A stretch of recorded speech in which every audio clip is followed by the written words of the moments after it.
This is Taking the Lead, a podcast for B2B tech professionals, leaders, and executives who want to learn from female icons in the tech industry. In each episode, host Christina Brady interviews women who are driving revenue for some of the most respected tech companies in the world. Are you ready to get inspired? Hello, everyone, and welcome to another episode of Taking the Lead. I am Christina Brady, and I have the honor today of sitting down with somebody who I can now call a friend. We built a quick relationship because she's amazing. You're about to hear it. Jessie Shipman, welcome to the show. Oh, thank you so much for having me. The honor is honestly mine. I think I've been listening to the show since literally pod one. And was like, someday Christina's going to have me on the show. So here we are. Yeah.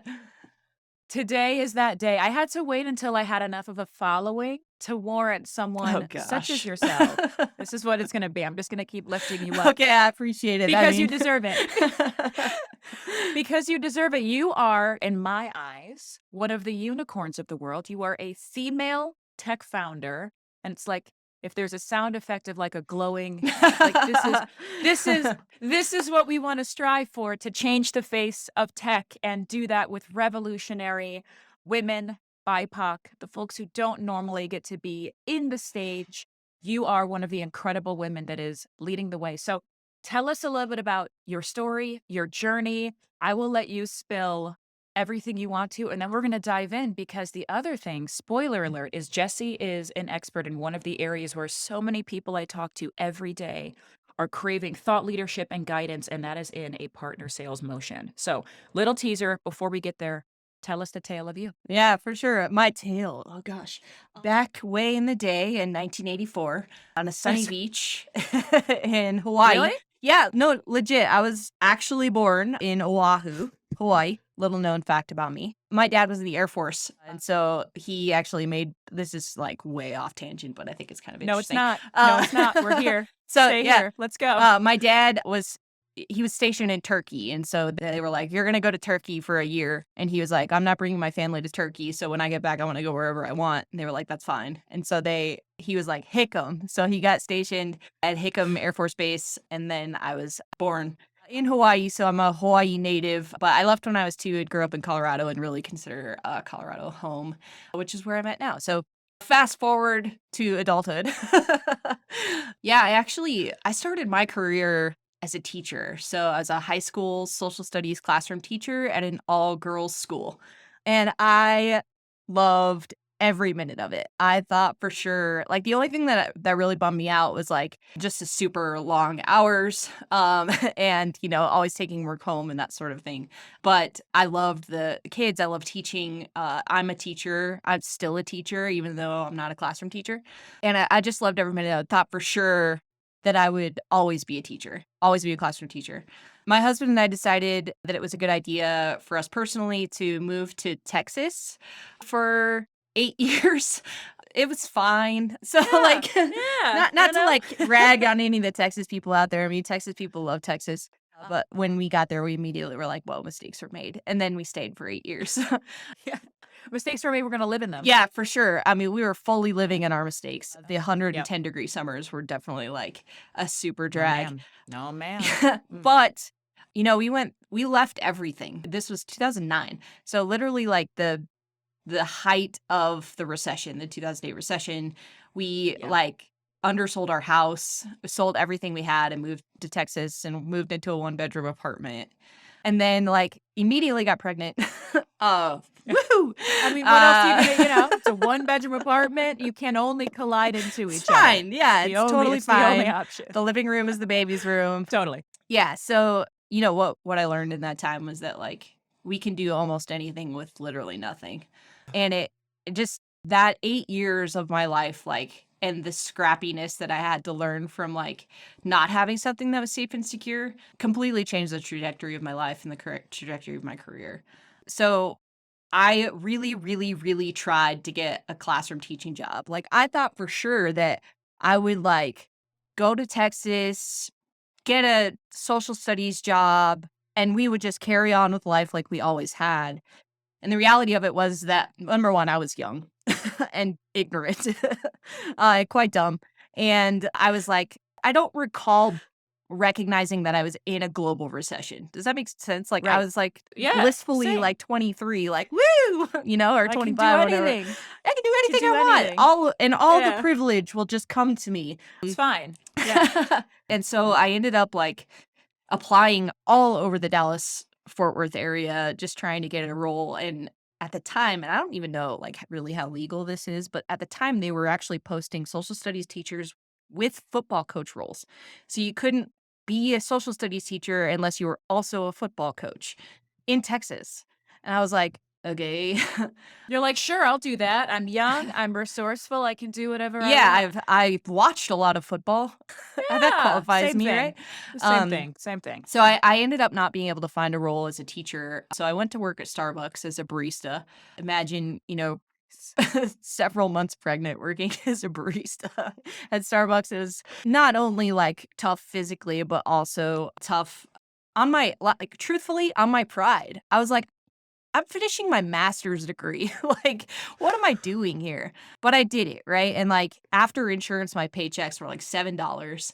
And in the meantime, I was volunteering at the local school district and not like offering strategy or thinking, anything it was literally cutting out math shapes and laminating things for elementary school teachers. And I was like, I'm going to go make some relationships. I'm going to go dive in here, like whatever it takes to get my foot in the door.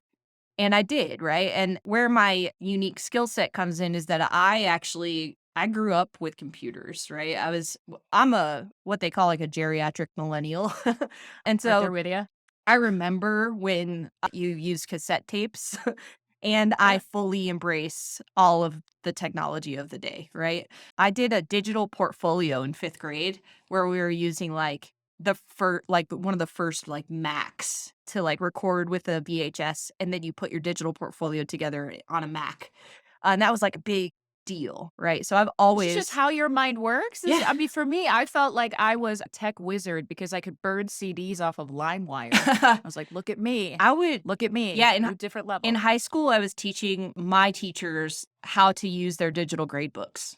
Like, they didn't know how to do that. And so I was like, yeah, you could just I got to love click it. here and then do this and this and this, right? So I've always just like embraced that technology. And so instead of just being like, I'm going to cut out math shapes, I was like, hey, principal, can I also like get some time in front of your 5th grade teachers and help them to like use their smart boards in a new and innovative way? And she was like, yeah, I'll take whatever technology help you can offer, right? So then I got to know some folks at the central office, and I ended up landing a job on their IT team. And I was a campus technician. So I would like literally run around to like 4 different campuses, spray out projectors that had started overheat because they were too dusty, help teachers when they were forgetting their passwords, like literally anything and everything that came through in a help ticket, like I was doing. It was you. And then they made the decision at the school district to go all Mac. So they were going to rip out all of their old PCs and go completely Apple. And they started with one lab and with iMacs. And they were using this mobile device management software to image them back when you could image a Mac. You cannot do that anymore. But back when you could, they were using the software. And they did it to all 25 computers, and all 25 computers had this black screen on it that said like, Casper Imaging is finishing installing software. And we were like, cool. Like nobody knew what this was doing. Nobody had any idea. So 24 hours later, it still said that. And I was like, something is wrong here. It's a big thing. Something's happening. So I was like, what the heck is Casper, right? So I just get on Google, find the company, Jamf Software, that runs Casper, get on the phone with their support. Hey, I'm Jessie. I'm from McKinney ISD. They were like, hey, Jessie, we're adding you to the support people. Okay, great. This is like my first interaction with a SaaS company. And their support, shout out to Brock. I think he's still there. I think he lives in Amsterdam. Yeah, for sure. And Wow. Brock and I sat on the phone for a week trying to figure this thing out. Literally like 5 to 6 hours a day on the phone. Try this, don't try this. And it turns out that Brock was actually learning his job too. And I was totally like, I'll take whatever you can give me. And he was like, thank you for being so gracious, right? Because he was like new in his support role. And we didn't know that about each other. Like, I was just like, I don't know either, and neither do you. So let's figure this out together. And we ended up solving it. And then I was like one of the few people in the district that knew how to run this software. So I ended up getting the Mac systems administrator role. And I ended up rolling out 5,000 max over 26 campuses over the next like 6 to 12 months. So from there, I created a bunch of relationships at Jamf. I created a bunch of relationships at Apple. And I actually spent a brief stint working at Jamf before I essentially got headhunted into the Apple SE organization. And so I started working at Apple and was working with K-12 schools and helping them to adopt Apple into what is mostly a Microsoft environment and how that works and helping them to eliminate technical barriers. And so that was very much like in the direct sales organization. I ended up going over to the enterprise silo or the enterprise organization over at Apple after about 3 years of working in K-12 to work on partnerships. And I didn't know that partnerships was a career. Who knew? Because what year was this? What year was this? Ground us real quick. 17. I mean, yeah. Like, Yeah. I'm going to let you keep going. No. Yeah, I you want to go. jump in because you're so right. No, you go because we're going to talk all about partnerships. But the fact that it's like, I didn't know that was an entire thing. Knowing what you and I know now about how impactful a partnership strategy is to a business and the fact that there were a lot of people like you that were putting the strategy in place without realizing that's what they were doing. Yeah. It's crazy. Yeah. So you have a whole thing here. You're like, I'm doing this thing. Yeah. Keep going. Yeah, for sure. So in 2017, I came over. They started this new role in the SE organization, this new team in the SE organization that was designed to support partnerships. So Apple has like 3 kinds of partnerships. They've got like obviously like the carrier partnerships, so Verizon's, AT&T's, T-Mobile's, Okay. and then they've got channel partnerships, right? So and there's more than this, but there's 3 primary buckets. So the channel partnerships, which is like the big 5 corporate resellers, and then all of the value add resellers. And then the third one was pretty new to them, was strategic partnerships. And so there was a decision that was made that Apple was going to make an enterprise push right around that 2017. They were doing a bunch of hiring, a lot of sales, a lot of SEs in that enterprise space. And one of the first things that they decided to do was to create some of these what they felt like were really important business partnerships. So they created partnerships with the major SIs, right? Deloitte, Accenture, those kinds of things. And then they also created a handful of like technical partnerships. So Cisco, Salesforce, and they're all on their website. You can check them out if you want to. But essentially, like, we'd created these partnerships. We'd legally created them. Like, we went through a whole contractual thing. And like, I didn't necessarily have anything to do with the contractual piece, but once the partnership was created, they were sort of like, now what? Now what do we do? Well, we better figure out how to like enable them on what the partnership is, right? And so then I came in and I was like, well, what is the partnership? And they were like, I don't know, you have to figure that out too. And I was like, cool. So I had obviously some amazing colleagues that worked on the account management part and never obviously want to diminish our work together. But, you know, we really were going in and saying like, what is the joint value here? What are we supposed to tell people? We can't just be like, yay, you can put a Deloitte logo on a deck now, right? Like that's not a partnership. Although there's a lot of strategy out there that says that is a partnership. But the reality is that like my instinct, like I said, I don't have a background in partnerships, right? I was like, cool, great. Well, I guess the best thing to do is like be curious, right? Like, what do they need? What do they expect? Who are these actual people on the other end of this, like at working at these companies that are also charged with making this partnership work? What are the KPIs? Like, what are the goals? What are the expectations? And so I just got really curious for like a year and a half of really digging. And the truth is that there was a lot of churn in partnerships too, of people of saying like, because there's a struggle to understand the strategy or understand the KPIs, like I'm going to go and move on to something else, or divestation or whatever it might be, where they just decided that they didn't want to keep paying for it or whatever it might be. And so people would churn in and out, and then you'd have to get to know the relationship and bring them up to speed on where you were headed and all that kind of stuff. So I did that for a couple of years, and I assisted in the U.S. organization, and they made an organizational shift so that strategic partnerships was under the worldwide organization. And so I had to make a shift even though that was like literally my life's best work. It was the best time that I'd ever had at work was this thing. I'm like, oh man, like I found it. I found my thing. This is like, I love partnerships. I love relationships. I love the strategy that goes into figuring out how we help you and how you help us and how we're going to talk to people about it. And then they made this organizational shift, as happens in large organizations. And so I actually got shifted over into the channel partnership vertical. And it was a similar thing. Different thing. Okay, You- similar thing, but different thing. Well, I mean, so very different, like 100% different, right? But See, that's yeah, news to some people. the strategic right? partnerships, or in some cases, like technical partnerships. So and strategic partnerships are different too. Like the Salesforce and Apple partnership is a very different thing than the Salesforce and Deloitte, or the Apple and Deloitte partnership. The major SIs, they just have a different go-to-market, and they have different goals and values, and you had to kind of align with what those were. And then if you were talking about a tech partnership, which in this case, Salesforce is a technical partnership, Apple created an SDK for them, and there was a whole piece around that. And then Cisco is a similar like technical partnership. There are things that happen on Cisco networks that are better for Apple devices than any other device in the market. But when you come over into like the reseller or the channel organization, that's like a whole nother beast, right? Because like now you don't have sellers selling their thing and adding into your joint value.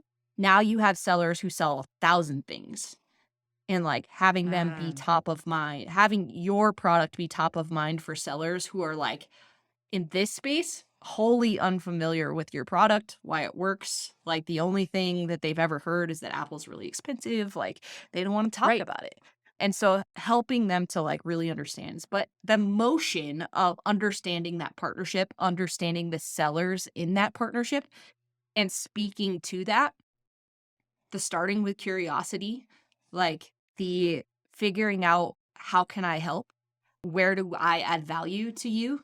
What are your workflows? How do I fit into that? And really having that like give first mentality, that's not different. That strategy isn't necessarily different.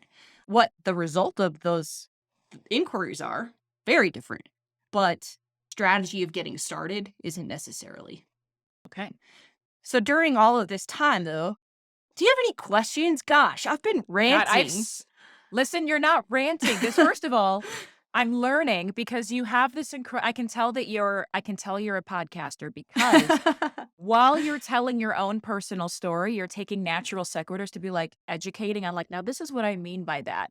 So do I have a lot of questions? Yes. Do I want to keep hearing your story? Yes. All right. But let's give the people what they want. So yeah. let's clarify the world that we are in right now. So would you say that there is a universal definition for two things? One, for partnerships. Like when you say partnerships, and we'll say B2B SaaS. When you say partnerships, partnership strategy, partnerships team, does that always mean the same thing to everybody? It should. Yeah, it should. Okay. If you are selling somebody something, if they are going to buy your product, they're not a partner. That's not a partnership. Preach. That is actually a huge pet peeve for all partnership professionals. And there are lots of us out there.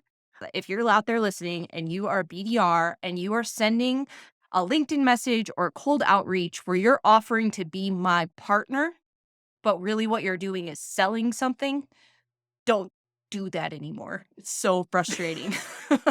You heard it here.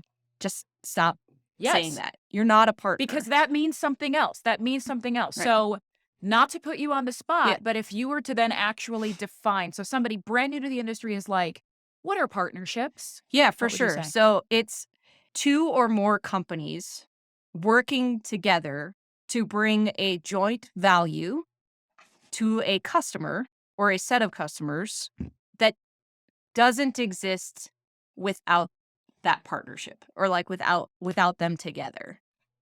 Okay. Does that make sense? See, now it not only makes sense, it actually clarifies a lot for me because to your point, so I feel like you're right that the nomenclature gets so cloudy and so messy that people feel like when I call somebody a partner versus a customer, there's more trust, there's more autonomy, there's less likelihood of churn because customer feels like we can go in and out, but partner feels like we are in this together. And so you're right. So many sales orgs have a strategy of calling their customers their partners. And we should not do that because partnerships is something completely different that is based on mutual value of two companies coming together and we are providing mutual value to a customer. That's correct. I think that the only time where you can get away with calling a customer a partner is in your early days, or if you have a new product you can onboard a new customer and have them sign what we call in the very early stage startup world, a design partner. And so this is a customer who loves what you're doing, is willing to go through all the ugly of a new product and provide to you feedback and then they get a discount for doing that. Okay. Yes. That's a design partner that's a customer because they're helping you to like literally design your product from the ground up as somebody who's using it out there in the field. That's the only time that works, just so you know. And that's a different and special contract. Okay. Yes. Yeah. And so then if you go to the next area where I hear this blend and people are using just sort of they're creating an amalgam of different things that don't really exist and then defining them all the wrong way. And it's nobody's fault, right? I think again, there's a lot of it's almost like the partnerships world and the channel world and the solution engineer world for people who are not in it. They think those are all kind of the same thing and they're all very, very different things. But then there's like this shroud of secrecy of what are they? So partnerships, you define that beautifully. It's chef's kiss. Is there one definition for a channel team for everyone? Is that like this means one thing, or are there different ways to define a channel? Yeah, team for sure. segment. Yeah. Yeah. So you have like and channel can be broken up into a number of different ways. Also, like channel has existed forever. So what you're gonna hear in the now and kind of the future is this concept of ecosystem versus partnership or channel and partnership. So channel literally is I've got something to sell and I want to have access to a pool of customers. And so I'm going to partner. It's not even like a partnership. It is a genuine partnership where I want you to sell my thing and I'll give you a commission or some kind of like margin on my product for you to bring it to your customers as a particular solution to whatever problem. And that is a fully legitimate partnership. And it's just a very different motion than what would be considered now like a tech partnership. And really, tech partnerships have sort of emerged out of the explosion of SaaS, right? So companies like, I'm going to start here and then we'll dig into the nuance of it. But companies like Salesforce, right? They have so many products that live under the Salesforce banner that can solve almost every problem. Almost. But they also have this thing called the App Exchange, where they house thousands of their partners to solve niche or nuanced problems in conjunction with their solution. So it's like the idea of like a single pane of glass or like even like the oracles of the world, right? Or like the SAPs where they have like all of these different products that live under their main umbrella. That is going like, obviously large enterprises still use a lot of those products, but smaller or mid-market companies, they can't afford Oracle, they can't afford SAP, and they can't afford the SIs to actually implement them because they're so complicated. And so like, I'm sorry, I said SI and I should system integrator, right? Yeah, or solutions integrator. Love it. And so like they're going out and they're finding a SaaS product, right? They find like a little SaaS product that either has like a freemium model or like a very small per user fee, and they sign up for it and they start working in it because it solves a particular problem. And then they decide, okay, I actually need to accomplish this other thing. But this product doesn't do it. The first place they go, this is so fascinating, and this is pretty new. The first place they go is the marketplace of that favored product. So if you have a marketplace out there and you can go click through the market and be like, okay, this integrates and solves this problem, right? Or they're actually, the first thing they're doing is going and talking to their peers. It's the same thing that you and I do when we want to go buy something. Like if I'm like, Christina, you got to get yourself some Biore pants. Like they are softest joggers ever, right? Totally. And then you're in this, and then you see an ad, right, on Instagram, or maybe you just went to REI to pick up some shoes, and then there's some Biore pants on sale, and you're like, I'm buying those, right? Because the Jesse told me to influencers, get them. yeah, Yeah. so you start with influencers, but like in more and more cases, that marketplace is becoming the influence. Because I know if it's in the marketplace of my favorite software, that it's already going to integrate with the thing that I'm already using. And it solves my problem by building out my ecosystem or my tech stack versus like calling up a bunch of different ones or like responding to a sales call or a cold email or whatever it might be. I'm going and looking at what is already trusted by me, and creating those partnerships that live in that marketplace are like a very legitimate go-to-market and a growing and necessary one. Yes. So is this where, so this kind of feels like it comes full circle because you just mentioned right there, you cruised by it, but I think it's actually really important that this idea of partnerships is an entire legitimate go-to-market motion. That came from you.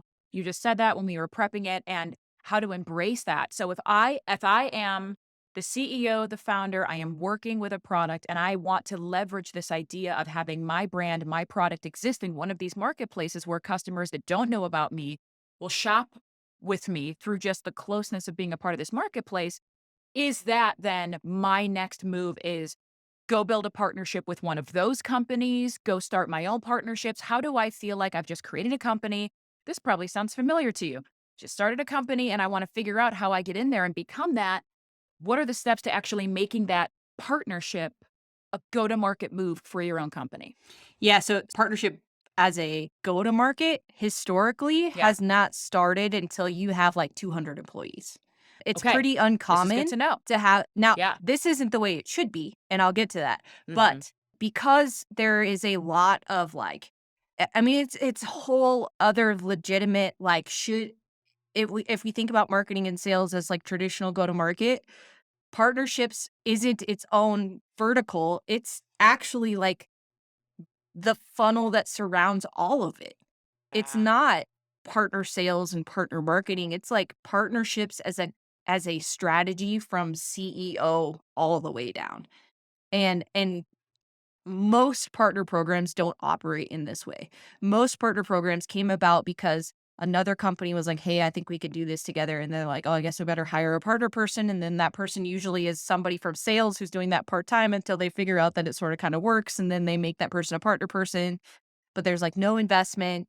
The KPIs are all revenue based. And in a lot of cases, that salesperson is just like winging it, right? Like they're like, I don't Yeah. know, partner. Sure. When am I yeah. going to get paid? How do I charge for this? Who sends the Yeah. contract? Right. And Yeah. and even worse, and this is not to like degrade anybody that's had this story, but like anybody who's had this story and is now in partnerships is like, dang, I wish somebody had told me that when I got into it. But like asking for Right. referrals as a first motion is like the worst way to build trust.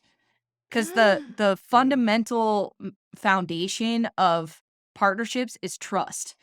Like, you and me are people in a relationship. I think I can add value to you. You think you can add value to me. And we decide to do work together. And all of that requires trust and trust outside of my organization. And like, if the first thing you do is like, hey, can you send me over a handful of referrals? Ew. Like, nobody wants to be Right. treated like that. Like, if we think about just relationships in general, like, if you go on a first date and you're like, you're paying, right? Ew. Like, at least offer, right? Right. At least pretend to go for your wall and be like, I'm just Yes, gonna, oh, you got it. Great. that's Right. right. Totally. Um, Yeah. so the ecosystem idea really does have to like be an all-encompassing, like, ecosystem qualified leads. They can flow in and around both sales and marketing. It's not, let's stand up partnerships and have it be this whole other GTM. That's not it. Like, this is the thing that's going to sort of bridge the gap that has been in this whole like competition between SQLs and MQLs that has existed since attribution became a thing, that causes like all of this internal animosity and competition that is like, are we even on the same team Crazy. anymore? Partnerships Right. kind of eliminates that. And it's like, can we just stop the infighting and figure out how we solve our customers' problems better together with our ecosystem? In my humble opinion, I'm sure that there are plenty of sales and marketing executives out there who are like, no, you're wrong, which is fine. I'm happy to have that conversation and then change your mind. So, yeah. When I think through the majority of the companies that I'm familiar with, that I've worked at, that I've advised for, that I just see, it feels like this partner strategy is something that is segmented almost off to the side. It almost feels like a smaller subset team of everything else happening at the company. And to your point, there's the partnerships sales team, and then there's the other sales team. And I often see that infighting of like, well, this lead is going over there. This lead came from over here. Like if I sell a partnerships deal, I'm going to get paid less because they have this special agreement. And there's this really weird kind of go to market, again, infighting that happens. And I rarely see, in fact, I don't know that I actually have seen a company where it is this sort of holistic, overarching strategy with which we are using to funnel our brand and our story versus compete against ourselves a little bit. So, and this might be a really difficult question, but knowing that if you currently have a partnerships team and they sit off to the side or seemingly off to the side, and you want to take the Jessie Shipman way of success, in which I told you all she is the guru. Now you know what I mean. How do you make a shift like that? Yeah, it starts with the CEO. It just Okay. has to. It has to be one of those things where the CEO is bought in on ecosystems and everything flows out of that.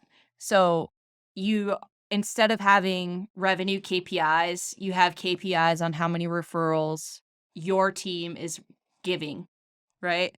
You have KPIs on giving instead of getting, which is like a very that's a tough one, I think, for a lot of sales executives and also for CEOs to swallow because it is a long game, but it is the future. And so like starting it right now and letting it be a little painful, I think is super important, but it cannot I've seen it work grassroots, but it's Yeah. hard. It's really hard, Mhm. especially if there is a tendency, particularly in SaaS, to only want to invest in places that are like an obvious ROI, an obvious immediate ROI, right? Like I put in Yeah, $1 here fast. and in a quarter, I'm going to get $2 back, or I'm going to get 5 or 10 or $15 back. I'm going to spend money there, right? So like all this money's been put into like Google AdWords, right? Or ad search or whatever that might be, which Google just did its earnings yesterday. And there's some interesting tidbits about AdWords and all that kind of stuff. But the idea here is that like if you give to if there's a legitimate partnership that's been created where you add value and they add value to you and you choose to give first, you are going to have an incredible flywheel effect. You're going to push on the flywheel and you're going to keep pushing on the flywheel. And what's going to happen is all of the people at that other company are going to become your champions with all of their customers because you keep flowing leads into them. And then they're like, who is this company? And why are they, oh my gosh, like this solves a problem. We have a legitimate go to market here with them. And then you're going to start to see the leads kind of flow in. But it's give first. And we have always and forever kind of been like, what's in it for me? And that Totally. doesn't allow any flywheel to be pushed. So what would an example of that look like when if you were to tell a CEO of a SaaS product or service company you have to give first, what would an example of that look like? Yeah, so in my mind, and I think that there are people who love partner marketing. I have some really good friends who are like all about that partner marketing life. Okay. And I love sales, and so I've just been really focused in on like what sales can do. So there are probably people who can speak better to like what that first step is, and legitimately like putting together a co-marketing campaign. Um, and making your partner famous through marketing is actually a really great way to garner trust. But for me, I think it has to start with the changing of what the expectations of my sales team are. So like if the cuz behavior follows incentive. So you can have all of the enablement in the world. It can be on the best enablement platform there is. You can keep it top of mind. But if the KPIs are only about making this amount of money in this amount of time and never including a partner and never giving to a partner, you're never going to see the behavior of your sales team change. So in my mind, like be incremental about it. This is a huge behavioral shift that we're asking salespeople to do. Yeah. This is like, and quite frankly, like, this is the problem that Fluency is my company. Shameless plug.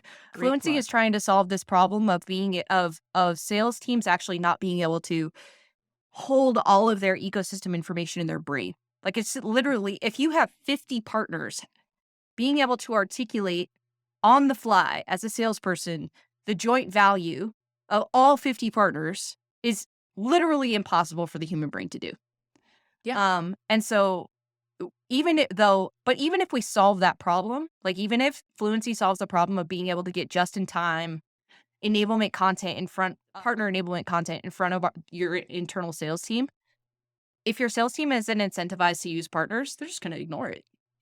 They have to be incentivized. So like make it simple. You have to make 2 partner referrals in a quarter.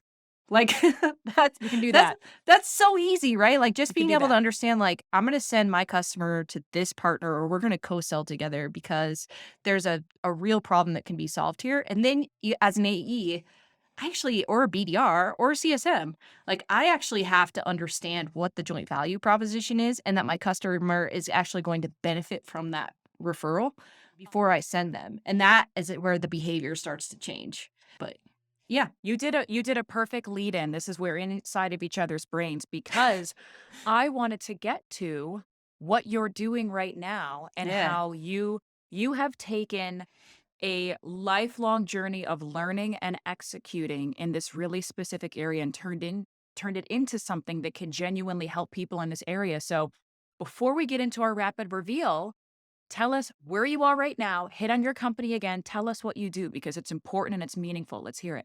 Yeah, for sure. So I just left my job at Apple. I worked at Apple for 7.5 years. Shouts to anybody from Apple that's listening. Loved working there.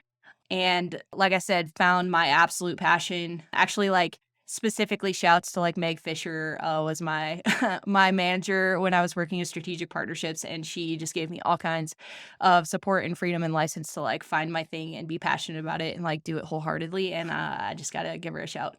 I'll make her listen to this. She's not already.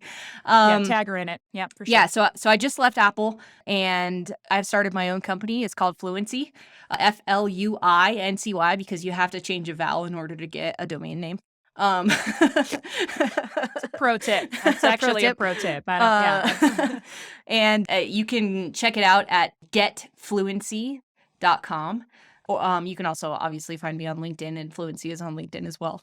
But we are solving this problem that I sort of just described, right? Where sales teams just don't know how to articulate to their customers the value of their ecosystem partners. And it's not because they aren't smart enough or they aren't curious enough or that they don't want to. It's that it's actually really hard to know what partners to talk about when. And then once you've sort of figured that out, there's ways to figure that out. But once you've kind of figured that out, like knowing in the moment how to articulate that to a customer. And so essentially what we do is like if a salesperson makes a calendar invite, we go and look at that calendar information, find the appropriate partners using what's called second party data. And then we send the seller a message in Slack that says, hey, you just made a meeting with this prospect or customer, and here are the partners that they're already using, and here's how you learn about them, and sending them to the appropriate enablement content or whatever that workflow is for the partner team. Woo! Everyone's going to want to know more about that. And so we will make sure that the people can find you. But Brilliant. One, congratulations on making a move to being a female founder and doing it with a product that can help people in the moment. Stuff like that, it shines. And it's really cool to see you do this. And I wish we could spend all day talking. And let's be honest, you and I could. We could. We're going to make it happen. We have, right. But we are getting toward the end of our time together. So it is time for our rapid reveal section if you are ready. I think I am. I looked them over and I'm going to try. Okay. You're going to it's all we ask for here is just try. If you have an awkward moment, then that just means that you're a human being. Rapid reveal. I got 5 questions, 60 seconds or less to answer each. Here we go. Number 1, always do a softball. What skill are you working to improve right now? Sales. Always. So interestingly enough, like as an SE, I've always been in a supporting role, and never in a direct sales role where I had to understand like mutual action plans and how to get people to answer my phone calls and and respond to my emails. Like that was never a thing that I had to know how to do. And so I've actually really dove into some sales communities. I'm in Thursday night sales. I just hyped Thursday night sales. You're welcome. Shout out to Amy Volas and Scott Lees That's for right. Thursday night sales. Everyone go. Everyone. Yes, it's so good. Yes. The Halloween. Yes. It's almost Halloween when we're recording this, but they're gonna have a Halloween party on tonight's Thursday night sales. So I'm ready with my costume. Okay. Hopefully you'll show up with yours. Yeah, I mean, well, now I have to. Otherwise, Amy's going to be like, you said on that episode you were going to be there. You weren't. Okay. But yeah, just really honing in on listening to all the people who've done this before and taking their sage advice and bringing it in. And what I've discovered is that actually I'm pretty good at this when I don't think that it's something other than I'm not. All I have to really do, I put this on LinkedIn the other day and you liked it, but I just have to be human. Yeah. I just have to be me and be helpful. And that's really where I've headed, and that feels a lot more natural to me than buy my thing. So, yeah. Buy the stuff with your money. Totally. Number 2, what's an irrational fear of yours? I'm gonna get a little vulnerable and personal on this one, but yes, failure. Failure is an irrational fear. Ooh. The worst that can happen is that I learn, right? What a great way to look at it. Because I would say the worst that can happen is, oh my gosh, if I fail, then I don't make any money, and then I can't pay for my house, and then I'm going to lose my house, and I'm going to be homeless, and I'm going to take and I just keep going. So yeah, I like and what you said. spiral in We're that gonna go way with too. that. Yeah, Right, so we're that's gonna go with that. exactly where I head, right? Is we're going to be homeless. We're going to have to figure out how to move to Florida and live with my parents, which would just absolutely never. But the reality is that I've taken this huge leap, and if I fail at it, I'm still employable.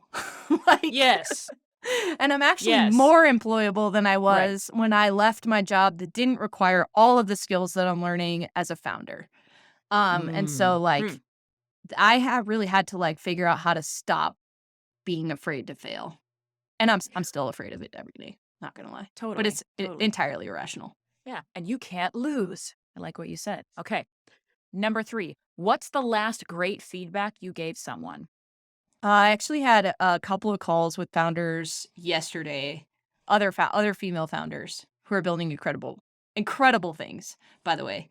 And actually, I also too want to make a little shout out to Graham and Walker. I don't know if you're familiar with Graham and Walker.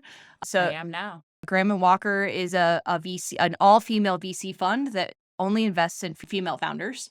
I'm in their Catalyst program. So if you're a female founder out there, definitely check out Graham and Walker Catalyst. And I'm meeting and interacting with all these amazing female founders. But one of the advice that I gave yesterday to them was and this kind of goes back to one of your other questions, find a company in your ecosystem that is maybe a stage or 2 ahead of you. So if you're a seed founder, maybe find somebody that's a Series A or just got their Series B, and figure out how you solve a problem that they're not solving yet, that your mutual customer would benefit from, and pitch that to them as a partner. There is no too early stage to be in a partner program or to start a partner program. Love it. I love it. And also love the shout out. Number 4, what advice do you always give but wish you would take? I used to give advice like it was candy. And then sometimes it is. But, yeah. And then I read this book. It's called, I'm trying to read it right now. It's called The Coaching Habit. I don't know if you've ever read this one. It's so good. It was recommended by Brene Brown, which, by the way, I love Brene. And it asks you to tame your advice monster and to be more curious and to listen than to give advice. And I actually found that pretty useful for myself as well. To stop trying to be more curious. So I struggled with this one because I have really stopped trying to give advice. And maybe that's the advice that I don't take as often as I should. Stopping to give advice. But yeah, I didn't have a great answer for that one. I really struggled. I mean, that's a tough one.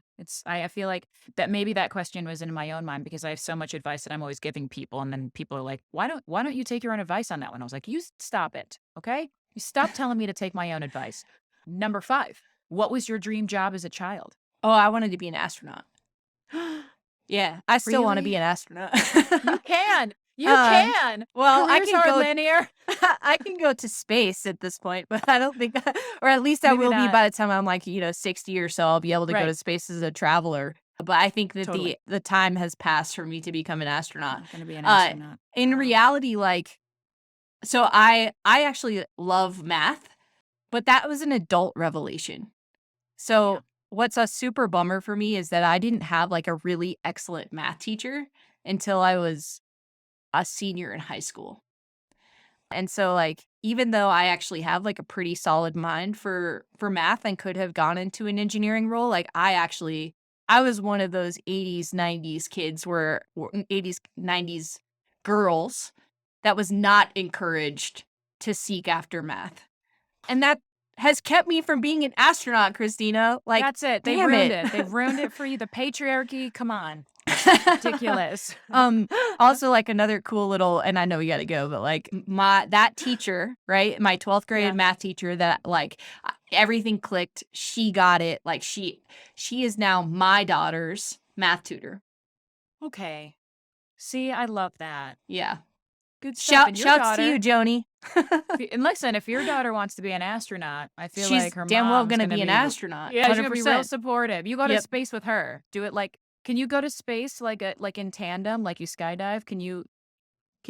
I don't know what I'm talking about. Anyway, like I just invented something. It has been wonderful to talk to you, as it always is. I imagine folks are going to want to find you, connect with you. You mentioned LinkedIn, but where can people find you if they need more Jessie in their life? Yeah, so LinkedIn is great. You can just Yeah. shoot me a message on LinkedIn. You can email me. I'm Jessie, JESSIE at getfluency, again spelled with an I.com. Happy to take on any of those sorts of things. If you're a founder, particularly if you're a female founder and you want to start up partnerships, like please give me a shout and we can talk about how you might get that started. Love it. Thank you for taking your time with us. And thank you to everyone listening to the incredible women on the show. We will see you next time. Thanks. Thanks for joining us on this episode of Taking the Lead. If you're looking for more inspiring stories from women leaders in B2B tech, then visit us at motionagency.io/takingthelead.